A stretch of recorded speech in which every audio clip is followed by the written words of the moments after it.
Hey guys, and welcome back for another episode of the Butterfly Effect podcast. I'm Jack, and as always, I'm here with Liam. And in today's episode, we're going to be talking about The Walking Dead Season 1, Episode 4, Around Every Corner.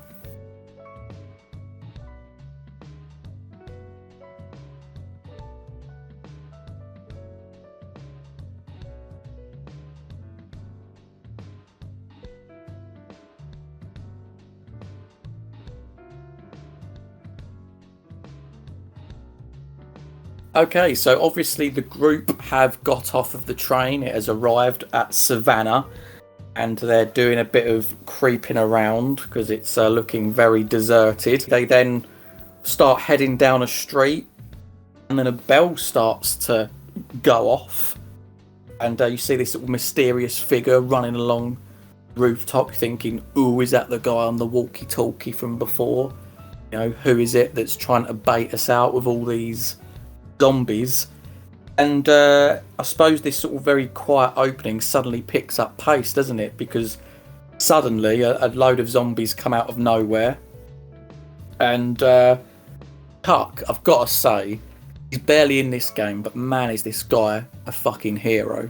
He's just there with his shovel, beating the shit out of some zombies. Ben stood there doing jack shit, and then, well, actually, I say that, he then bolts it, leaving a little girl, Clem, to get mauled by some zombies unless Lee takes some action. You have some first-person shooting where you shoot the zombies, which is cool. So yeah, I mean, mate, what's your overall take as to how this chapter started? Yeah, interesting. Not the strongest, not the weakest either. Kind of just plain Jane. You know, we're in Savannah now, and it's interesting to see what happens. The zombies spawn up without, Kenny being a dipshit like in episode 1. Hey there, you friendly? Truck's run out of gas. Fuck! But I do agree, Chuck. I really thought he was an underrated character, and I wanted to see way more of him. It was a really refreshing change of, personality. How kind of serious and wise he was. But yeah, an absolute savior coming in clutch there to save Clem. It's funny because I think everyone almost has different attitudes towards Ben, whether they forgave him the entire time, whether they hated him from the bat. I obviously, me simping for Carly, of course I wasn't the happiest, but I understand that he is just a kid from high school. He probably is 16, 17, I imagine. But it surely couldn't be that hard to just grab the wrist of Clementine and leave with her, So this was strike one for me. I mean, there were many strikes, but this was a massive one for me. That made me think, I fucking hate this guy now. I'm going to give him a right, dressing down the moment, I get, to speak to him. But yeah, really interesting scene, and all the characters managed to get away, slightly unscathed, other than Chuck, who, kind of holds them off, and we don't know what's going to happen to him. And then we end up at the first sort of big location that will kind of remain at for the episode, won't we? That's right, yeah. And you talking about Ben, he does say to you later on in a bit of dialogue, I was like, "Oh, you see me as a bit of a liability?" I was thinking, yes, I do. I think Lee actually says that as well, which I'm really glad about. But yeah, Ben's just been in my bad books ever since, I found out that he was the one lending supplies to the bandits. But thing that did make me laugh as well that I forgot to mention towards these opening stages is poor Omid. He's literally just met these people, and he's obviously had to jump off a bridge to get on a train to get away from a horde. And Kenny, he's more savage than I actually remember, because throughout this entire episode, the number of times where he's just "Oh yeah, let's just leave him behind." Or ultimately, when you find the boat in the shed, he's "Oh yeah, we've got too many high numbers. We're gonna have to trim down a bit." The guy's just completely he's just completely tunnel visioned into thinking, "Yeah, we just sort of need to lose a few people here." I don't know. It just made me laugh. I found Kenny absolutely hilarious, on the back of the last chapter. But of course, the group then do find their way in sort of the backyard of a house, which is all boarded up and obviously it looks like it's been abandoned. You then have this segment, don't you? I mean, you said before, mate, it was quite tedious, where you've got to find your way in, and you ultimately have to, well, you find, well, it looks like a cat flap, really, isn't it? But it's sort of for dogs as well. And but it's got this sensor on it where you have to like use the collar as a means to get in. It's tedious, I will say, but like it just goes to show sort of the extreme lengths, or like just the sheer, disgust and horror and dark themes that they cover in this game, because you're then digging up a dead dog in order to sort of get into this house. And obviously in the last chapter, Duck died. Just goes to show like they're not afraid to go to these sort of real extremes in storytelling, mate. No, I completely agree. Like, the first time I played the section, I definitely enjoyed it. Especially like from a replay point of view, you can, complete this bit like when you know what you're doing. But yeah, no, I will say though that I think when we talk about Krista, spoiler alert, we've all played the game. We know that she's pregnant, and I think this was the scene where I clocked on. I know people had different points where they did clock on, but I got it as early as now, where she kind of pukes dead easily when she sort of sees the dog's like head fall off. I'm pretty sure it is. Like a load of people might clock on later when she kind of knows what a sonogram is, or when it's just fully revealed in the next episode where Lee's like, yeah, you're clearly carrying for two, aren't you? But like, I don't know, like if the secret was just too easy, but like I just was like, yeah, well, Krista's clearly pregnant. She's been on my case about Clementine. She's been very like protective and motherly. So yeah, like I clocked on for that one. But the thing you mentioned as well about, covering the dark themes, yeah, they never hold back. I've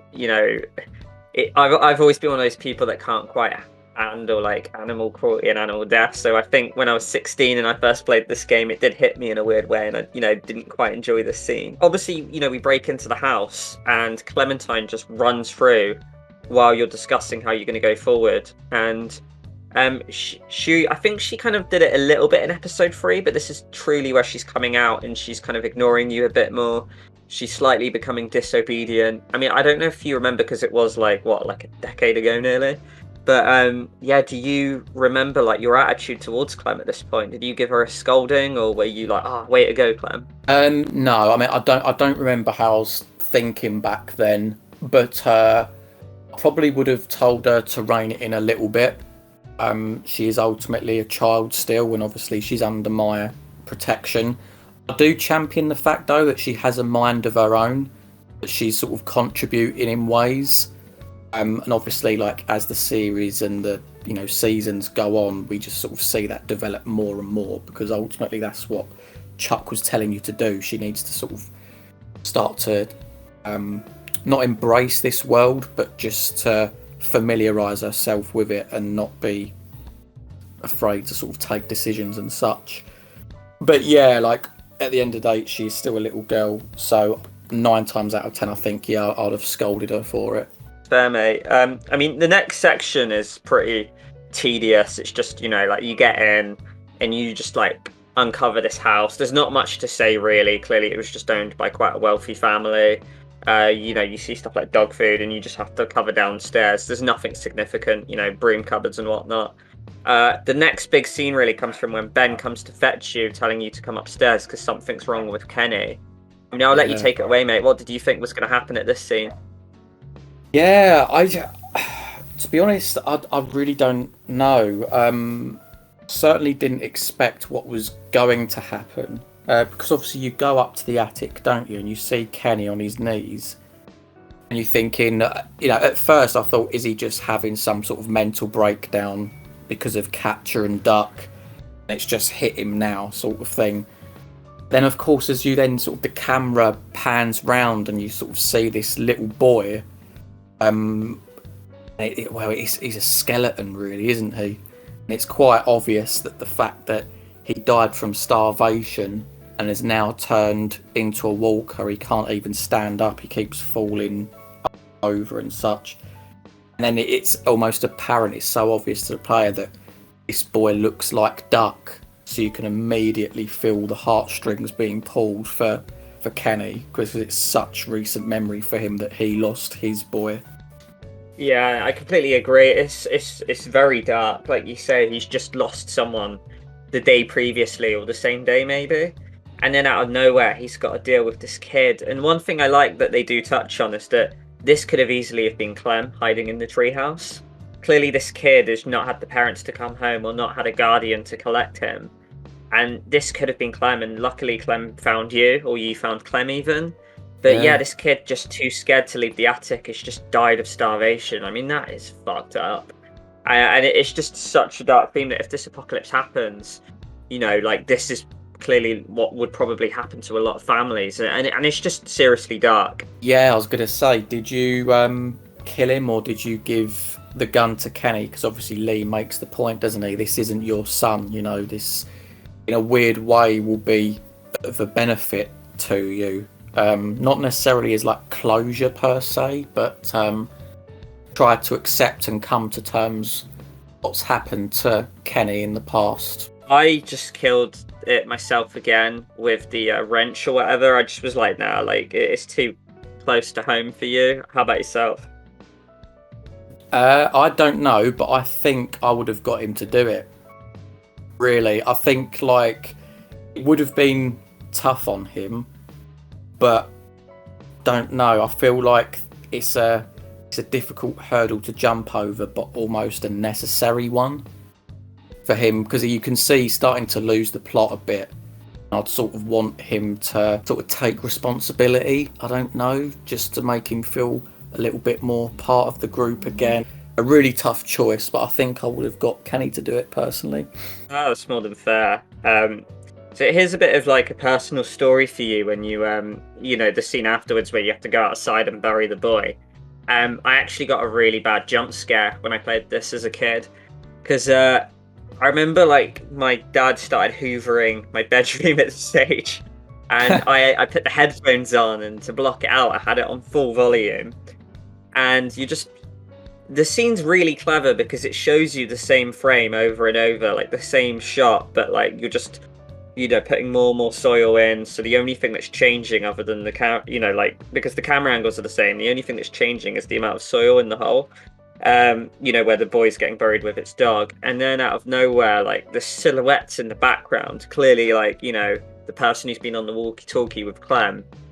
And I look back at replays and like the volume isn't actually that loud. It's quite like a weak one, but I don't know if it's just because I had the volume on max, like stupidly high, and I had my headphones on. But this actually really got me. I don't think it was supposed to, but it's just one of those jump scares that did. Oh, right. So, I mean, what was you thinking at that point? Because obviously we did see a figure on the rooftop earlier on. Did it clock on that there were two separate figures, or did you think they were like one and the same?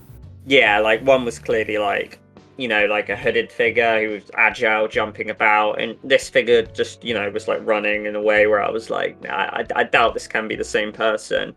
But I think I was also like, you know what, it could be anything. We don't have enough information, so I'm not going to jump to conclusions yet. I mean, how about yourself? Yeah, I think I was obviously in a similar line of thinking. I was like, this is going to be the guy on the walkie-talkie. He obviously has been following us for some time. It seems like he wants his whereabouts to be known. He wants you to know that you're watching them because obviously, you know, communicating on the walkie-talkie, going in via Clem. And it's sort of like he wants to sort of remain as this sort of background thought in Lee's mind as like a tormentor, you know. And obviously like, there's a couple of moments in this section where, or in this chapter rather, that Clem can go missing, and I think it can really play into Lee's paranoia there. So Kenny and Lee take it on themselves to go off on another little mission together, and Kenny's still quite silent during this point given what's just happened in the attic. But the whole point is that you're trying to look for a boat, aren't you? Like, this has been the case for Kenny for pretty much the start of the game. He wants to get in the RV to go to get a boat and get out of there. And so, like, to his shock and horror, you see that there's no boats, or working boats anyway. There's, like, some that are sort of completely derelict and look like they're sinking. And it's Lee that says, oh, you know, maybe we should think about plan B. So obviously you then have Kenny suggest to you, oh, why don't you look in that telescope over there? Maybe look along the coastline and the port a little bit more in case there is another boat. And no longer are you about to do that, but you then see this massive zombie mound with zombies on poles, which just as an image in itself was quite striking. And it was sort of, was it like keep out or stay away, like signs written up? You're thinking, what is going down in this town? Which did actually pique my interest for a while. And then, of course, you're then interrupted again because you then see this figure in the telescope jumping down buildings, presumably the one that we saw on the rooftops earlier. And yeah, like, so obviously you and Kenny then have to go into stealth mode, don't you? So, like, before we go any further, did you have anything to say on that particular section, mate? Yeah, like a few bullet points. So the first thing is, I find it hilarious how, and it's quite funny how Kenny's quite naive, isn't he? Because the plan's just to go to Savannah, and there'll be like a gift-wrapped boat waiting for him. It's just been the plan for ages, and he just gets to the water like one little bit. I'm pretty sure Savannah's going to be bigger than this one little section, but he sees one broken boat, and then he's like throws his toys out the pram, like, oh god. It's just like, mate, like, tour around a little bit. You've just seen one boat that's broken. But yeah, like you mentioned, the Crawford Wall really striking. It almost reminded me of the film 300 with like the, you know, massive like pile of bodies, like, you know, forming a wall. Really striking. But yeah, like obviously this orange hooded figure, really like fascinating to see. It almost gave me Assassin's Creed vibes. Really interesting to sort of see. And then there's the section where obviously you've got to sneak up on them, and I find it as well pretty funny how Kenny just assumes this character's a male. Yeah. I don't know if you thought the same thing as well. Well, I'll tell you the point I was going to make is that Kenny's plan, I mean, it just doesn't work. Again, I think back to chapter 2 when, you know, he's like, oh yeah, get the barn door open. And, you know, I'll distract everyone. No longer do you get the barn door open and then one of the St. John's is just stood behind you. And you're like, oh, cheers, Kenny. Like, you helped me out a lot there. And in this section, you creep up behind, and Molly's obviously got some like serious ninja skills because she drops behind the counter. Next thing you know, she's popping up behind you. And she could have outright killed Lee there, and I'm thinking, what is Kenny doing? He's just sat in that alleyway, like, Clem contributes more here, and she wasn't even with us in the first place. So yeah, like Kenny, he's not like as useful as an ally, and he obviously gets a lot of more things wrong. Obviously, what you were saying about him thinking it being a male. What I like as well is that when Molly sneaks up on you, you have to like complete a quick time event. I actually failed it here, but it works out better because, like, you know, like, Clem will interrupt, you know, a kill from happening, and I think it's more powerful if Molly tries to kill Lee rather than the other way around. Yeah, so like obviously this is where Molly clocks on, isn't it, that you're not from Crawford because, you know, Crawford don't have children. And this is where we really learn about the ideologies and kind of just how sick and twisted this Crawford place is. Essentially, if you don't remember, viewers, it is a community for the survival of the fittest. So no elderly, no children, no sick people. So it's truly just, you know, like, you know, the creme de la creme survivors, you know, which is like really messed up. And obviously Molly's on the outside and she's just constantly got a vendetta against Crawford. So, yeah, I just thought this was a really interesting concept. Definitely a very different episode and a very different direction. So my intrigues at this point were really peaked. No, I 100% agree. It's a shame that they, in a way, don't pay it off for me later on in the episode, because you hear about all these despicable people with all these prejudices, and obviously find the people underground later on. And yeah, you've got this sort of whole worry about Clem, but yeah, like, it doesn't quite go there, I don't think, for me. You just sort of ultimately run into more zombies. It would have been good to explore this concept further, because yeah, it's obviously very dark, but it's also very interesting. Like, you do wonder if talked about it before, like this whole herd mentality thing. People were just becoming incredibly cutthroat in this world, and they're losing their humanity, like their ability to empathise with others.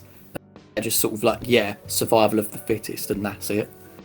So yeah, like I said, I think it would have been better to explore this a little bit more deeply, but nonetheless, a great sort of storyline thread to add to this chapter. So I mean, obviously, it just kind of ends with like the horde coming back from, you know, like the bell distraction, and you get separated, and you have to go down the manhole. So Lee's separated from Molly, Kenny, and Clem, and you've got her weapon, Hilda, and you know. This is the bit where you go through the sewers, and there's not much to say other than there's like a little puzzle.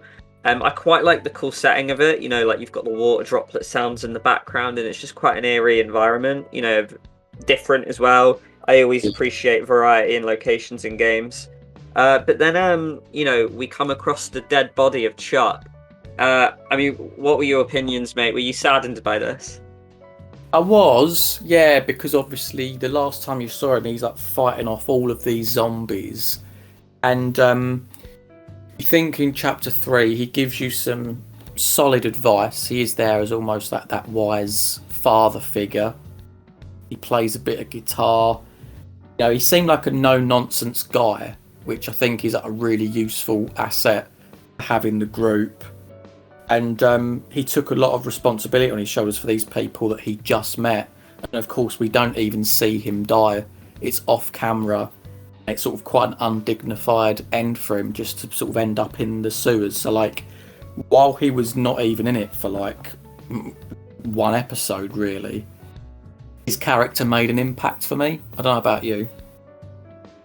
Completely agree. But I think he probably went out with quite a good fight, because he didn't die up in the streets where we left him. He ended up in the sewers, and there was a load of zombies over him. So I just imagine he would have had this final epic battle to have got as far as he did.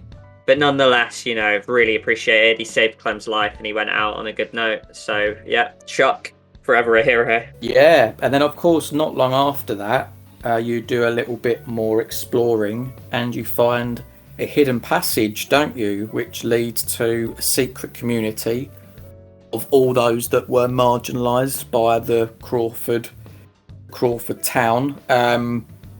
So it would be like people with disabilities, the elderly, etc. Ironically, in a morgue, to hide away from obviously all those people. And they give you a bit of a hostile reception, don't they, mate? They do. I think, you know, you can either reason or threaten them. I mean, Vernon can shoot you here, but it just ends the game, so it's pretty linear. You just have to advance either way with the right dialogue. I think I reasoned with him.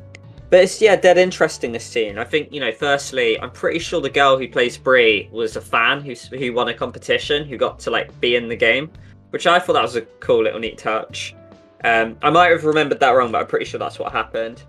And then, obviously, you know, we get Morgan Freeman in this, like, cancer patient survivor group, so that was a pretty cool cameo, I thought. But yeah, what did you do with Vernon, mate? He like asks you, doesn't he? I think, or Lee says, "Oh, we've got someone, you know, that's not looking good. You're a doctor. Can you come help?" I did lie to him. I wish I didn't. The gameplay that I watched, he didn't lie, and he managed to talk it round. And Lee said, "Oh, you know, I've got a little girl," and he says, "Oh, is it your daughter?" And he's like, "No, I've just got to look after her." And Vernon's like, "Oh, I have a daughter, so I'll go with you." Whereas I know when I first played, I lied. I think I said about the medicine, "We've got loads of medicine for you." And then that did sort of come back to bite me in the arse in a bit of dialogue later on. So, yeah, I don't know what you did, mate. I just was completely honest with him. I mean, obviously, from a dialogue point of view, it probably does make sense, but in terms of whether you threaten him or whether you reason with him, he comes back with you regardless, so it is pretty linear anyway.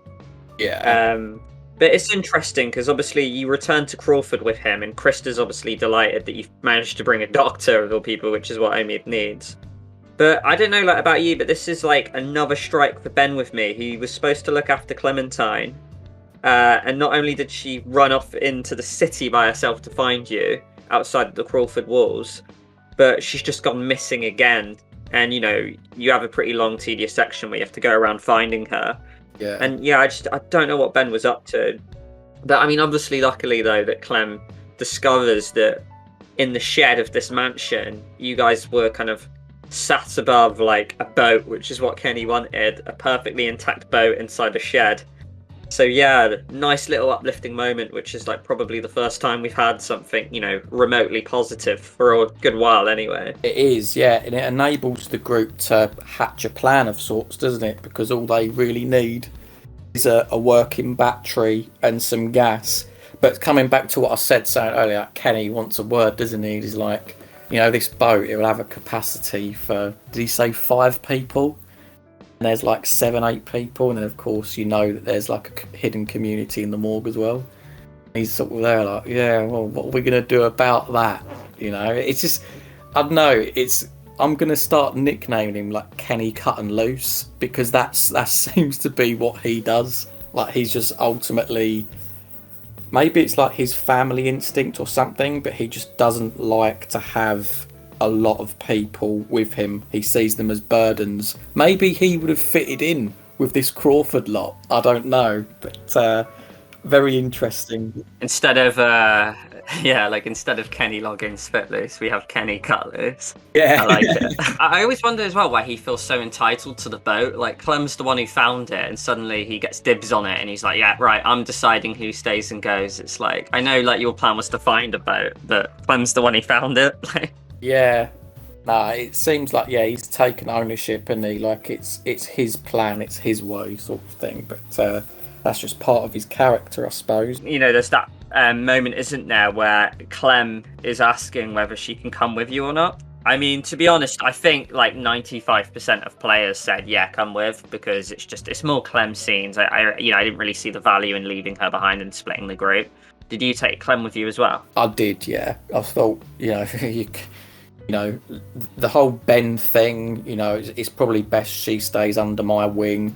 It also reduces the risk, because obviously this was, my first playthrough, so I didn't know how far, how wide branch it would be.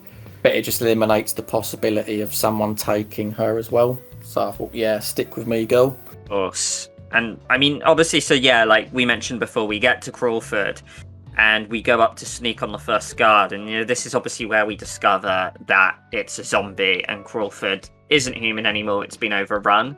And to build on the point you mentioned earlier, like, yeah, it would have been dead cool if they were still human. They were still Crawford with their ideologies. But now we've just got another overrun community with zombies.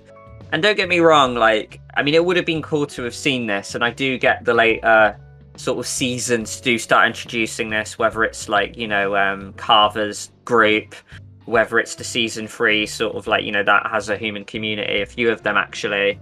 400 days, no, not 400 days. Michonne's story even has Monroe. And then season 4 introduces a few other human communities. And I know it does reiterate that the zombies always win and the zombies will always overtake communities. But yeah, like, I was a little like, oh, really, at this point?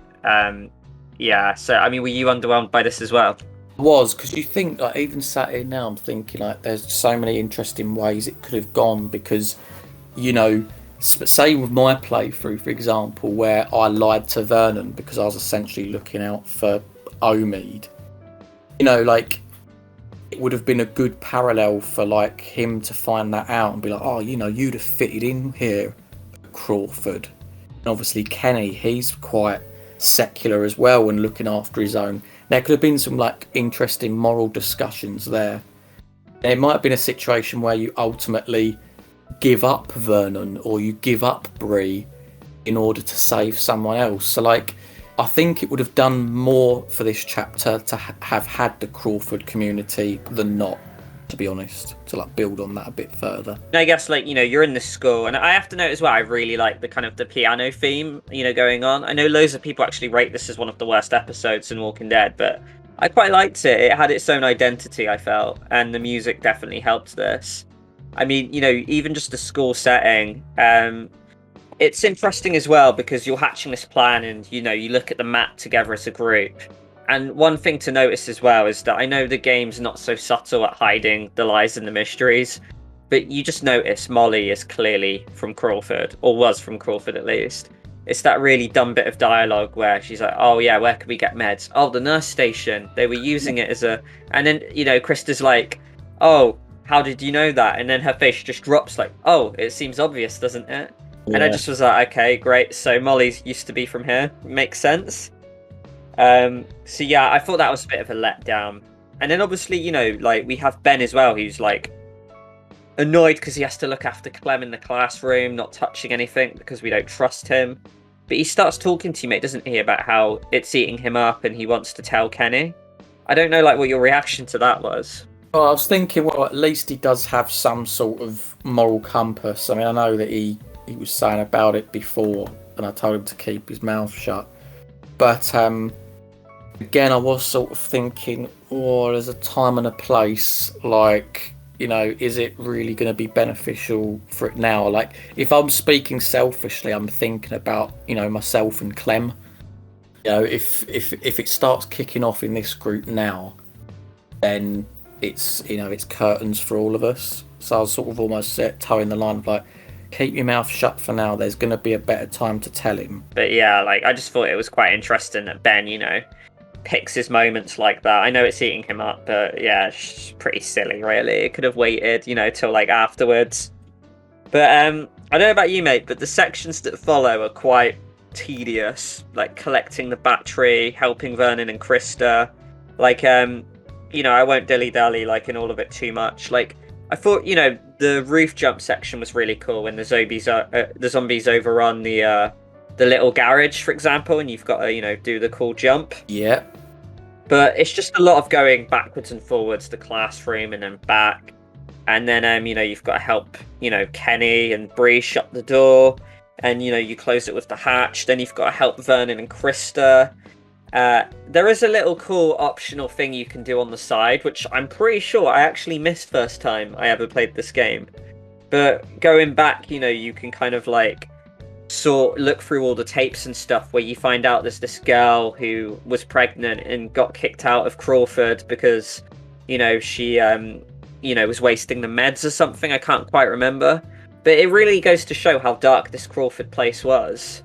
But you end up finding extra tapes, don't you? And then you do find out how Molly's tied to this place. Yeah. That, her little sister was diabetic and was chucked out because she was deemed a liability. And it is dark, and it does make you, feel for, what's her name? Molly. Yeah. But yeah, I don't know what you thought about this whole section and that little side bit with Molly, mate. Yeah, very powerful, because obviously as you're on your way to the motoring, you do have this section with Molly, don't you, where she absolutely loses it with one particular zombie, and Lee has to stop her and say, I think the zombie's dead now.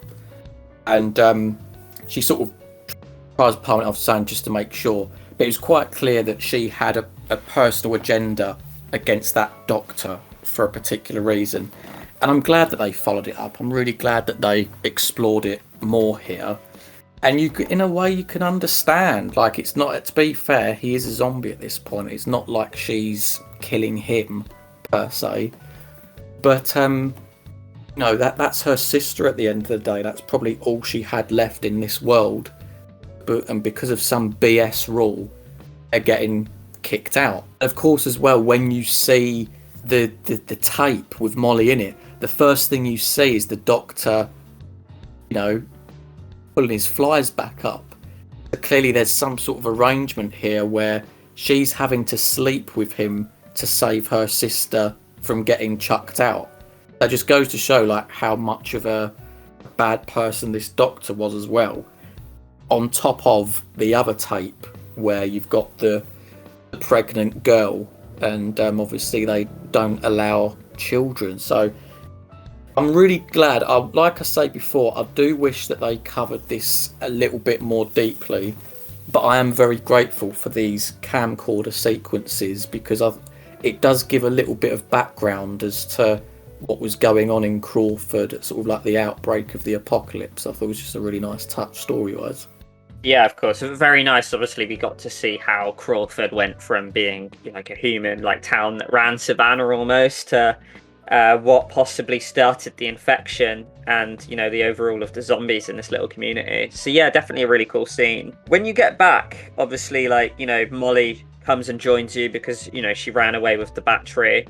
But she's back, and then obviously, you know, Ben messes up again, and he removes the hatchet from the door, and it nearly gets Molly killed, and there's another fight scene that breaks out.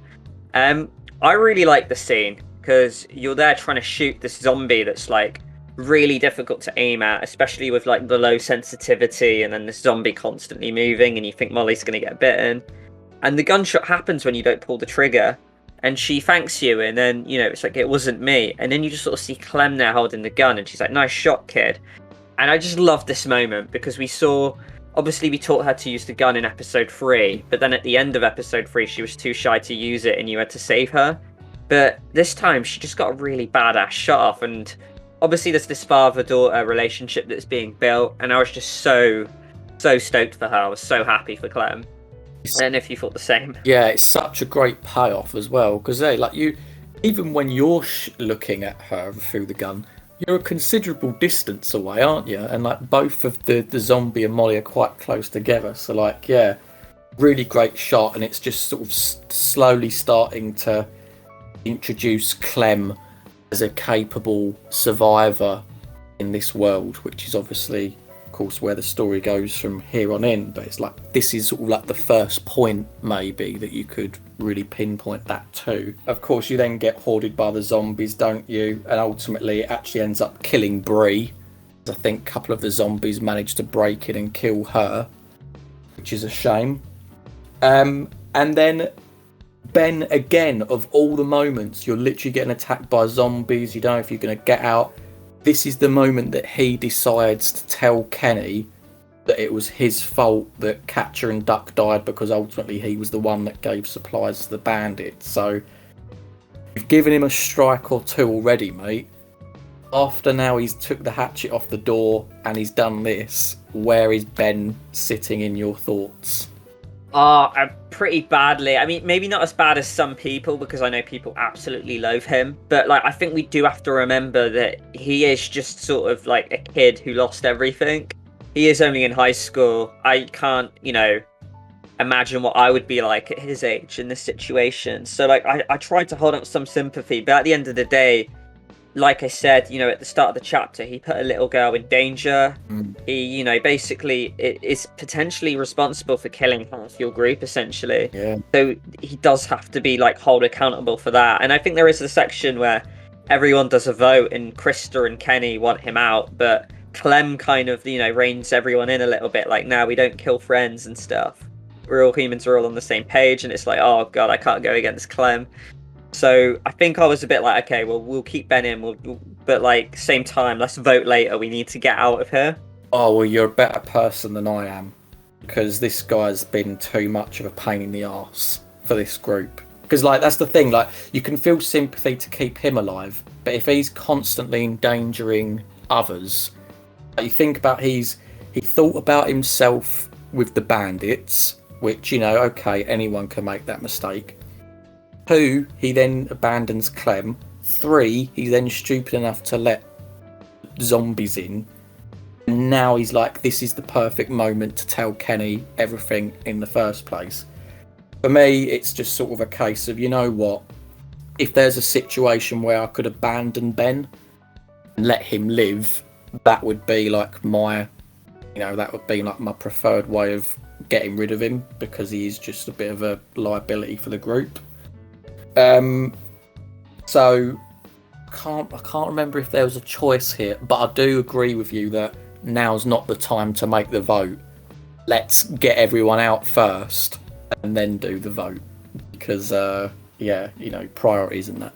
So of course then the group do make their escape, and they head up the bell tower, where of course the zombies are following you. I don't know how, but I know Lee stays behind a little bit, and I thought it was like just one single stairway, but there comes a situation where he's actually in the middle of 2 groups of zombies. It's pretty cool. You go into first person and you've got to like shoot zombies, but you get your legs stuck, so you've got to constantly look down to pull that out and then look back up again to shoot zombies. It's quite tense. It's quite a good sequence.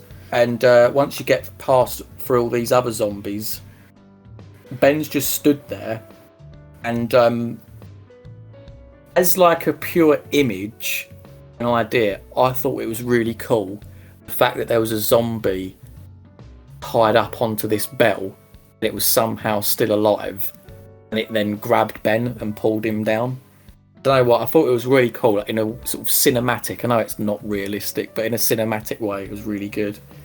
And you want to know a fun fact as well, mate? It's Oberson, so it's the leader of Crawford who hung himself on the bell. Oh, sick! I did not know that. Anyway, you have a choice, don't you? He wants you to drop him, it seems. He's saying, let me go, look after Clem and the others, X, Y, and Z, etc. Let's get down to it, mate. Did you let him go? Did you pull him up? So I actually dropped him. Now, if I played it again, I would pull him up. I don't know why I did this. I feel like I think it's because he was telling me to drop him, and Kenny behind me was telling me to drop him. And just with the moment and the zombies coming up and the music, I think too many voices telling me what to do, I caved in.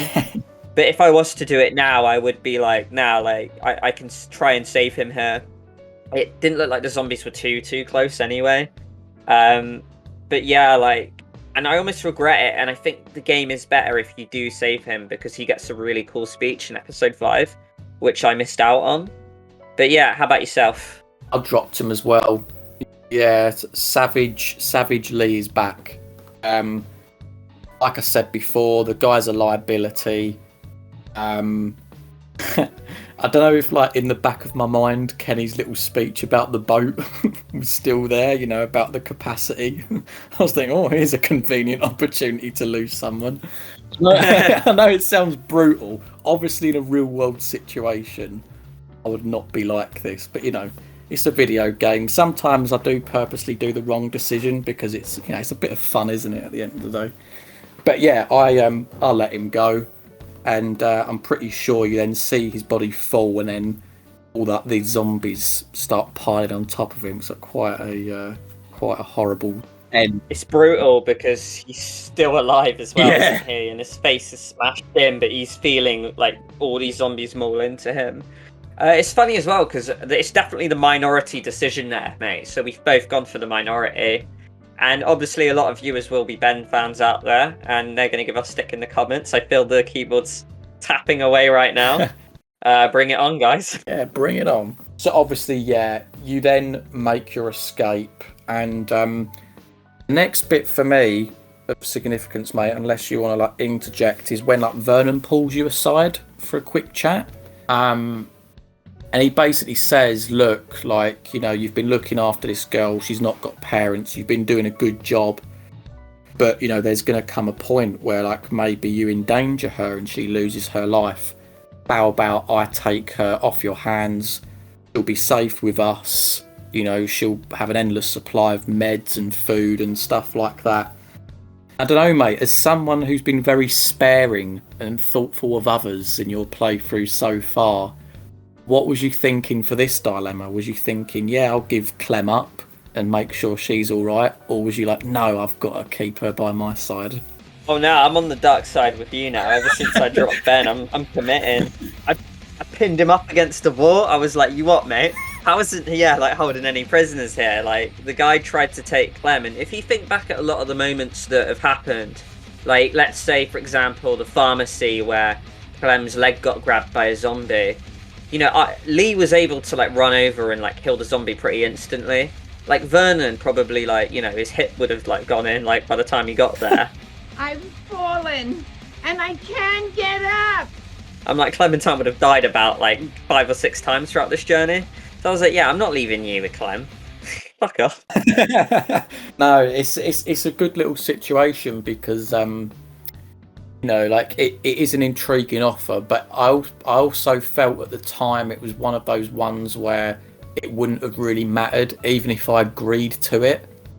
Then it it would somehow manufacture a way that Clem would still be with you anyway, because otherwise why on earth would you have this character in the game for as long as you did, you know? Speaking of Clem, we do go back and find that she's missing again, and as for me, I can't blame Ben this time because I just dropped him.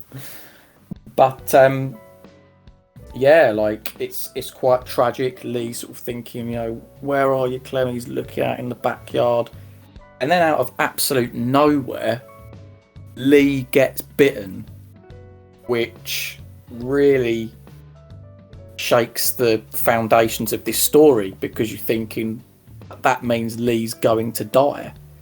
So on that alone, mate, do you remember what your thoughts were here? And maybe in hindsight, do you think it was good having Lee get bitten at this point, or would you rather it have been maybe towards the end and it would be a bit more of a shock death, or do you like prefer, you know, the slow burner sort of thing?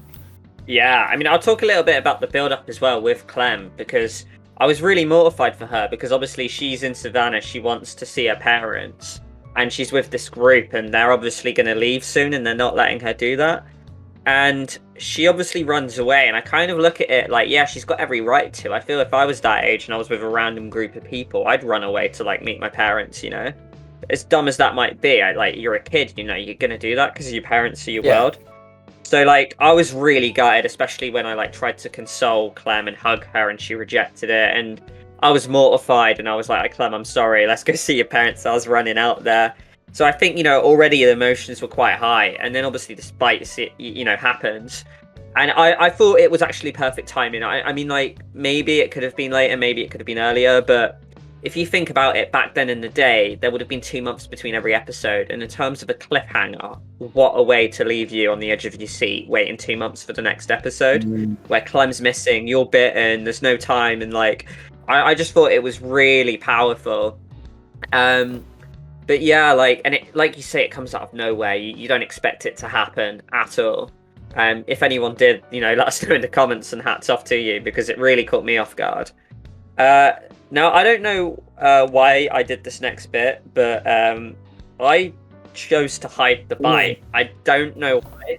16-year-old Liam was straight up like, yeah, you know what? Like, I'm hiding this. Like, the group don't need to know. Kenny's already, you know, like, Kenny cut loose login. So I'm just like, no, I'm not going to tell him, because he's just going to stop hanging out with me, or he's going to kick me off the boat. If, you know, I just narrowly... He might do a Larry and be like, oh, he's bit, get him out. Throw him outside. But yeah, so how about you? Did you reveal the bite? I did not. I'm still on the dark side. Again, Lee, the selfish, savage Lee that in my gameplay. You know, who knows? There might be an antidote. I just sort of like, he's killing everyone else like willy-nilly. Oh, you've been bitten. Oh, there you go. That's the end of you. As soon as he's bitten, he's like, oh, there might be an antidote. I'll just, you know, not tell anyone. Try and stay alive as long as I can. So yeah, I didn't show it either. Going to be interesting when I watch back episode 5, because if you haven't picked up at this point, guys, there's been moments in this game my memory's like really patchy on it. But I can't actually remember what happens, like if you hide the bite and then people then discover it, like whether they turn shitty on you or anything like that. So that'll be cool for the next episode. Yeah, I definitely intended to keep that one in the dark. My priority was finding Clem at the end of the day. Do you remember, mate, who went with you? Because the whole ending, and usually we get like a big flowchart of 5 choices, but this one is quite unique because it tells you who goes to see Vernon, because the conclusion is Lee's like, yeah, like I reckon it's the cancer survivors. I'm gonna go see them. Who wants to come with me? And you can get like Krista, Omid, Kenny, or Ben. So obviously we don't have Ben in our game, so we obviously aren't going to get a full group. Who did you get out of the other 3 to come with you? Oh God, I really... You know what? Based off of the decisions you've made, I reckon you just got Kenny, because I think Krista and Omid come with you if you reveal the bite. Right.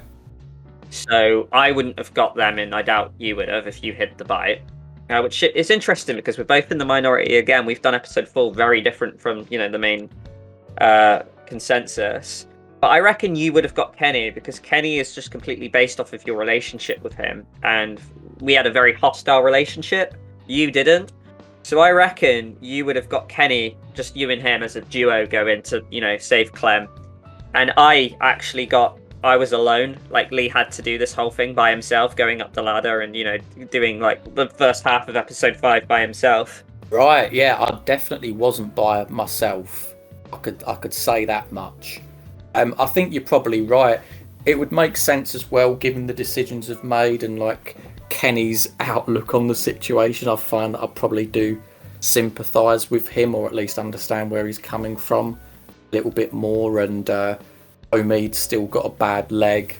Krista's probably with him. So yeah, it probably was Kenny. And I mean, as like a cliffhanger goes, with the whole walkie-talkie, the voice and all that, mate, what did you think of it? In terms of like the style and thinking like, oh, okay, it's not the cancer patients. I mean, I assumed it would be the person on the walkie-talkie, but yeah, quite a cool cliffhanger. The fact it ends on a dialogue rendered a bit pointless by the fact I don't even think you get to say, like the dialogue.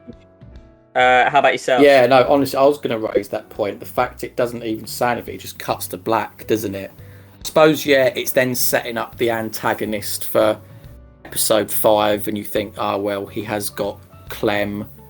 That's what episode 5 is going to be about. I do look back now and think, as great as, the sort of the ending is on paper with Lee and Clem and stuff, obviously you mentioned like the 2-month gaps. I do wonder if anyone was sat there at the time thinking, well, I now know how episode 5 is going to end. It's quite obvious what's going to happen given what's just happened in episode 4. If there is anyone listening that does know that, what they were thinking, let us know in the comments below, because I think it's like an agreed fact that it's a great story overall. But I just wonder whether there was someone sat there thinking, yeah, maybe it could have been done a little bit later.